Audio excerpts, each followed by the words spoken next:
Well, talks are continuing in Doha between the Afghan government and the Taliban. But as they discuss the peace process back in Afghanistan, violence has intensified just months out from the deadline for the U.S. to withdraw most of its troops.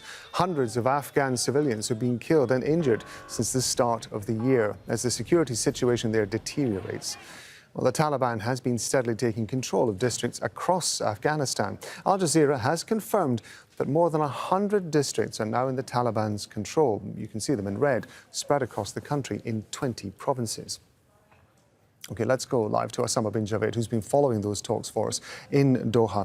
Osama, throughout all of this, a lot of the emphasis has been placed on discussions and agreements that have been made between the US and the Taliban. There must be questions, I would imagine, over what role the Afghan government can play in all of this. Well, that was the biggest event which happened last year, was that after 2 decades of fighting, intra-Afghan dialogue, Afghans sitting across the table with Afghans who had not spoken to each other, one side belonging to the Taliban and the other from the Afghan government, this opened that negotiation, but it hasn't come forth with the results that people were expecting, because there is a lot of complicated issues involved. And as you just mentioned, in the last few weeks, the momentum seems to have changed on the ground in Afghanistan, where the Taliban have again taken large swathes of land. They're moving on to district centers, and there are many places which they have taken without even fighting for it. And to discuss that, we have with us Mr. Nader Nadery, an important member of the committee which is negotiating with the Taliban. Thank you for taking the time.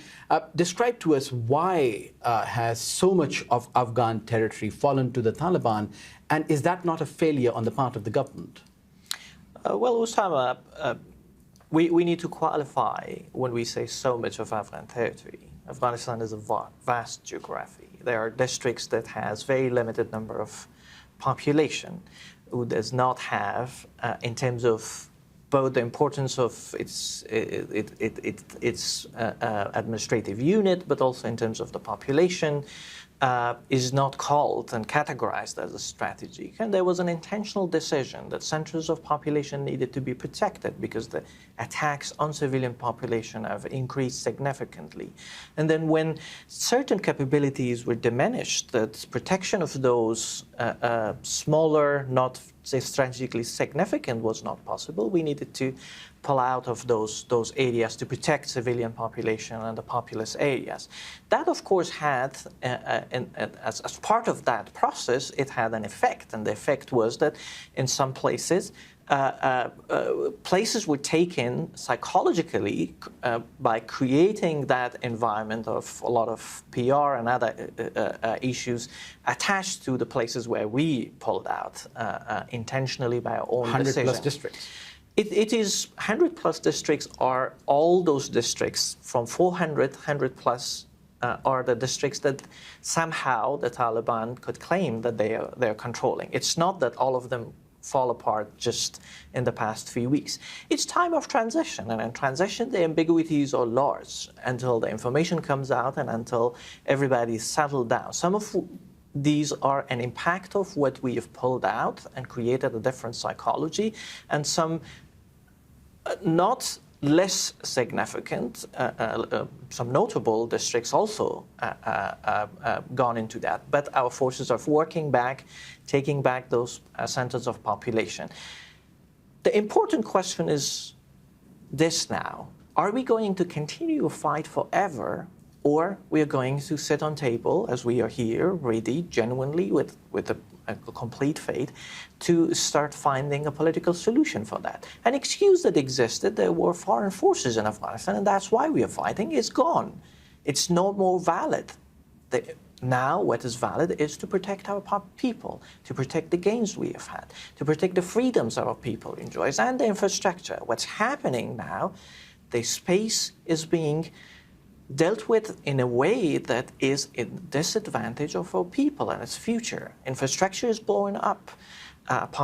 Civilian population are made human shield, and they are losing and suffering their life. Well, that is the situation. Change. That is the situation on the ground. And people on the ground in Afghanistan seem to be losing hope in this whole process, that there is going to be intra-Afghan dialogue. There is going to be some sort of an agreement between the Taliban and the Afghan government, where the Taliban seem to have the momentum behind them as the foreign forces are pulling out. They're taking more territories.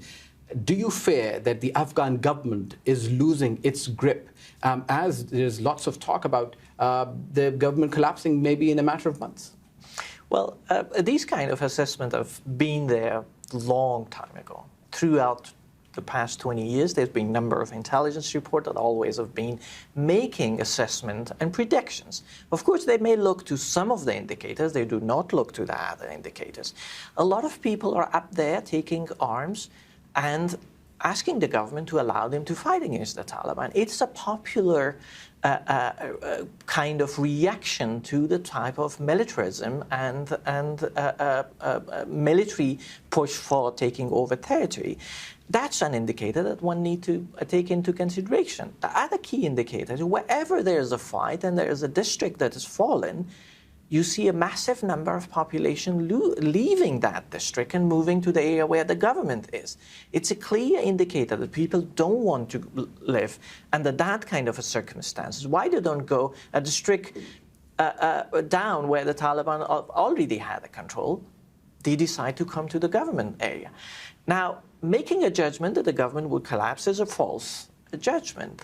Allow time for the clouds to settle, for the transition to complete, and the ambiguity around that to be cleared.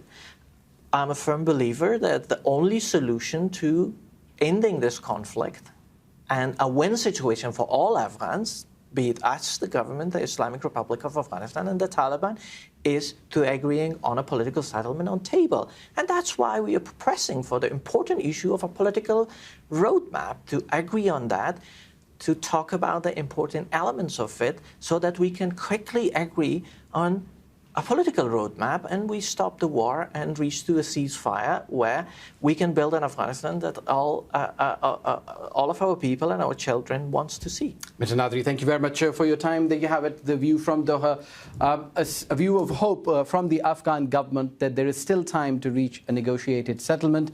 Talks have been ongoing. There has been a meeting between the two sides in the last 24 hours, and the doors of negotiation are still open. But as this happens in Doha, the fighting on the ground in Afghanistan continues, and the people of Afghanistan continue to suffer.